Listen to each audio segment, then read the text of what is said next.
Hey there guys, welcome back to the channel. It's Craig Parsons of DS Sports as always, and we are back with yet another match report. We were in Italy at the weekend, and the day after, on the Saturday we were in Italy, but on Sunday, well I mean it'll be a bit delayed, but Sunday night we saw a game in Spain in La Liga of two of the most promising prospects, you could argue, in Spanish football in La Liga right now, between Real Betis and Real Sociedad. La Real on both sides, very much north versus south in terms of the geographic locations of both sides, but nonetheless two very promising teams in this one. As I say, it's very interesting from the fact that two very attacking teams, two teams I like to play on the front foot on this one, but certainly one team stood out in this one. Real Sociedad coming out 3-0 winners at the Benito Villamarin in Seville in this game, and yeah, as I say, very much comfortable. We'll go on to that in just a wee second, but as always guys, remember to like, comment and subscribe to the channel. Like the video, be many more coming. It's Tuesday night, I know the game was Sunday night, but had a couple of things going on the last couple of days, so bit of delayed viewing and indeed a delayed video on this one. But yeah, as you can tell by to let you know how much is delayed, I'm currently watching the first game of the Champions League right now. It's Dinamo Kiev against Juventus, but nonetheless it may well be there'll probably be a future Champions League match report on one of tonight's games. I don't know which one yet, but yeah, very much in the match report grind, and there'll be a few to come this week before the weekend. So yes, 3-0 Real Sociedad finished. It was a fairly comfortable performance in the end from Sociedad. Fairly comfortable win. Kind of all had to get it done in the last few minutes. A couple of late goals in there, but nonetheless they were comfortable throughout. And yeah, it's certainly an interesting one from both teams' perspectives. They've been very similar in terms of how they've built their team over the last few years. They've got a fairly experienced, fairly well-known player. Well, I say fairly experienced, it's arguably not the case in one respect, but nonetheless some very talented attacking midfield players, should we say. Obviously Real Sociedad last year bringing in Martin Odegaard from Real Madrid. He's now gone back to La Real, and has obviously started the season well there. Nabil Fekir has joined Real Betis on a fairly cheap deal from many people's respects from Lyon a couple of years ago, when he was pretty much all set to sign for Liverpool. There was I think there was a deal agreed, or certainly up to that point, certainly personal terms were agreed, but that deal fell through, and obviously he went to Real Betis. And some other sort of fairly interesting players. I mean, Joaquin Sanchez is still thereabouts. It's remarkable to think he's still going in his mid to late 30s at such a high level. Christian Teo from Barcelona, another player that's in there. Sergio Canales as well, playing a much deeper role than what he was when he was first touted by Real Madrid, and playing for Racing Santander at this point, I'm pretty sure it was. But that's going back a few years now. He's now well into his 20s at this point, but still a fairly promising player. And yeah, some interesting dynamics amongst both of these teams. They both like to play on, like I say, play on the front foot, and they play in wide areas in a fairly different respect. I mean, I think Real Betis like to play more through the middle and use the intricate play of the three midfielders in there, with the likes of, I mean, I know they normally play William Carvalho, but he came off the bench in this game. But yeah, like Canales and Fekir playing in amongst themselves and playing with two more narrowly thinking forwards, and I think it was Teo on the left, and the name escapes me who played on the right. It wasn't Joaquin Sanchez. No, maybe it was actually. Can't remember. Need to go back and have a look at it. But they like to, certainly, no matter who they really play, there's no real wide player that they play. They usually like to tuck in and play a sort of narrower attacking style, and then get the width from the fullbacks as well. With the likes of Emerson Palmieri, who I don't think was playing in this game. I think he was still under suspension after being sent off against Real Madrid earlier on in the season. Whereas Real Sociedad are a bit different. They thrive on playing in wider areas, getting the wide players really running at full speed, playing on a counter attack as well, but still like to play. I mean, obviously they've made some some interesting summer additions with the likes of David Silva, the highlight one there, coming in from Man City after his contract finished there, and he's certainly been a big difference. They've certainly changed the system. Odegaard was very much number 10, playing in behind Willian Jose, or Alexander Isak for most of last season. He's just getting his legs going this year. Willian Jose has been very much the central number 9, and the main focus is number 9 in this one.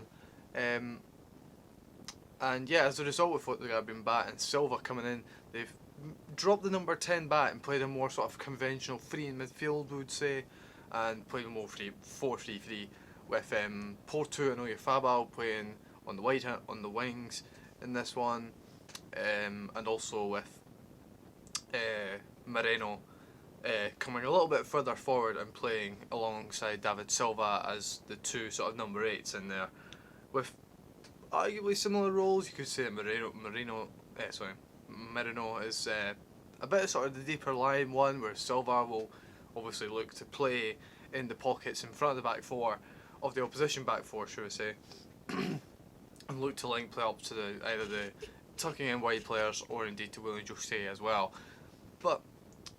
And that seemed to work really well in this game. They seemed to control the ball a lot better, and certainly the wider areas was where they got the most success. That's what inevitably led to the first goal. Brilliant run from Oyarzabal on the near side. I think it's Monreal, the left back, feeding the ball down the line to him. And it was a brilliant first time ball from Oyarzabal to set up Porto, who was making the blistering run off the far touchline into the centre of the box and getting in front of his full back to slot home. Past Claudio Bravo, of course, former Man City and Barcelona goalkeeper, now playing for Real Betis. So yeah, that kind of set the tone. There was a few earlier chances in the game. I know that Willian Jose had a really good chance. I think this was maybe after the goal actually, where he found space in the middle of the box and it looked like he was going to tuck the ball inside the near post, but didn't quite, just a little bit wide of the target. And yeah, Bravo was thinking he was going to go the other way. It's one of those ones where you kind of have to second guess where it's going. But yeah, didn't work out nonetheless. Not really a huge amount going for Betis in the first half. A couple of maybe half decent chances, but nothing they could really generate and trouble the goalkeeper in goal, or indeed the back four for that matter. They had their moments in the game. They had spells, but nothing really to warrant a goal in any respect. They weren't really banging the door down, should we say, and really troubling the goalkeeper, like I say. But second half comes around, and this is one of these ones where you just look at it and you think, first of all, it's a great ball from Christian Teo, who puts the ball in, and Sanabria, who's come off the bench, Borja Iglesias, started the game but came off not long after. I think he came off at half time. Sanabria came on, and it's a brilliant ball in from Teo, nice little dink ball in, and the flick header inside the far post. And you look at it at first sight, and you look at the lines and you just think, in what way is this offside? It's just margins. And you think about it, you've got, upon first viewing, it's like, I know that the the edge of the shoulder was probably the first in line. That's what VAR took as. But then you look at the defender's hip. The defender's hip is pretty much in line, and that's what they're going to be. But somehow there was millimetres, centimetres in it, and you just felt really quite bad for Betis. It would have been slightly against the run of play, but it was very early in the second half. So it was pretty early to make that judgment in regards to the second half. But nonetheless, it would have been an equalising goal. It might have rejuvenated Betis, gave him a bit of confidence. Obviously, the half-time change from Manuel Pellegrini would have really worked, but didn't quite happen on this occasion. So, a bit of a shame, but yeah. From there, it didn't really get any better for Betis.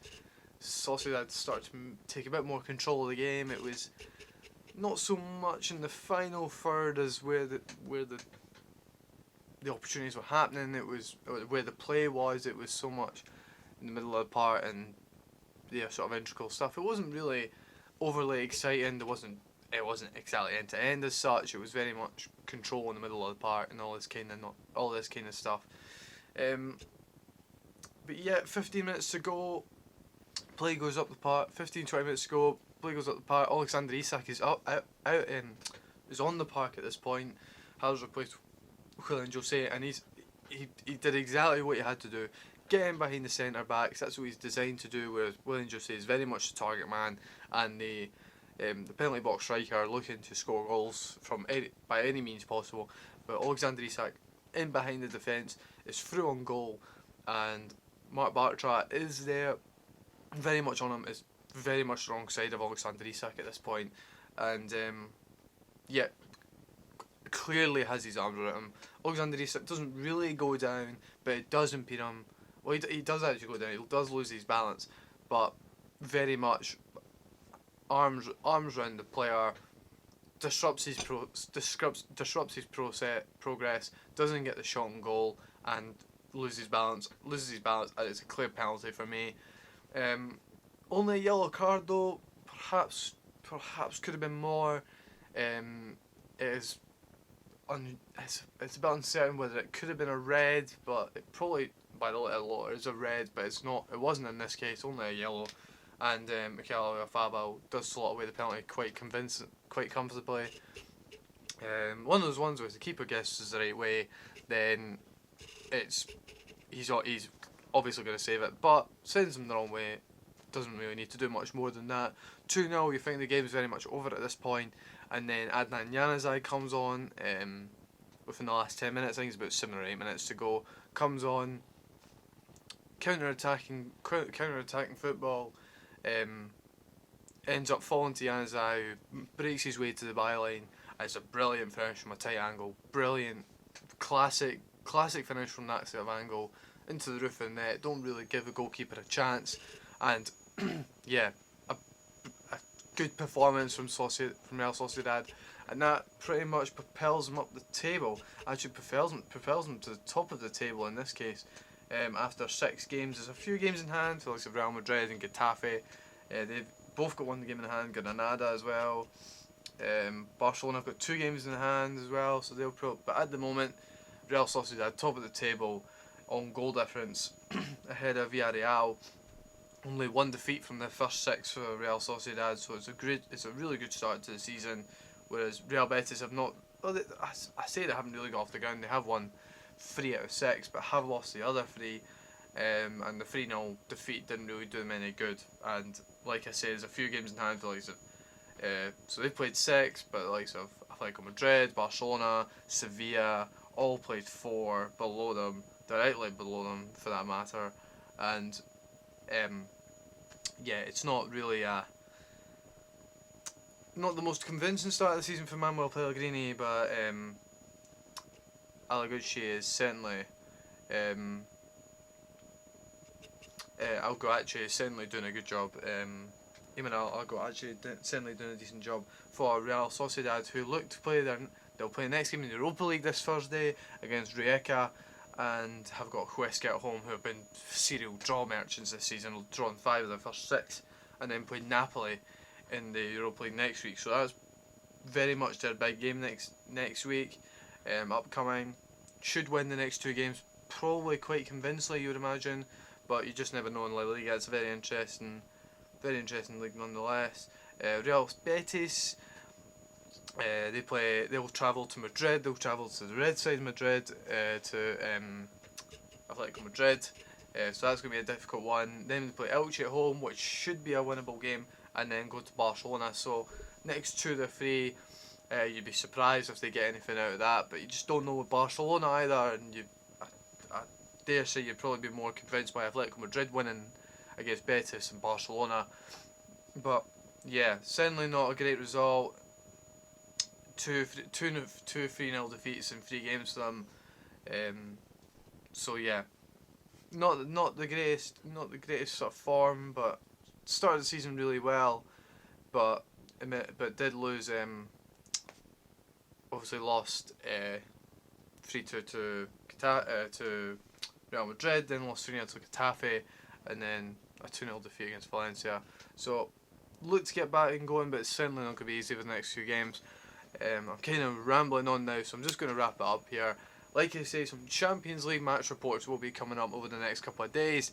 But yes, thank you very much, guys. Another country that we've gone to, another league that we've gone to. We'll continue to try and go around as many leagues as we can over European or perhaps even world football. We just don't know. It just depends on what's going on around the world and what games are kicking off at the moment. So yep, some Champions League match reports coming in, some Europa League as well, and then we'll be back at the weekend for more match reports from the league campaigns. But until then, guys, thank you very much for watching. Don't forget to subscribe to the channel for more of these match reports, and we'll see you guys very soon. Take care.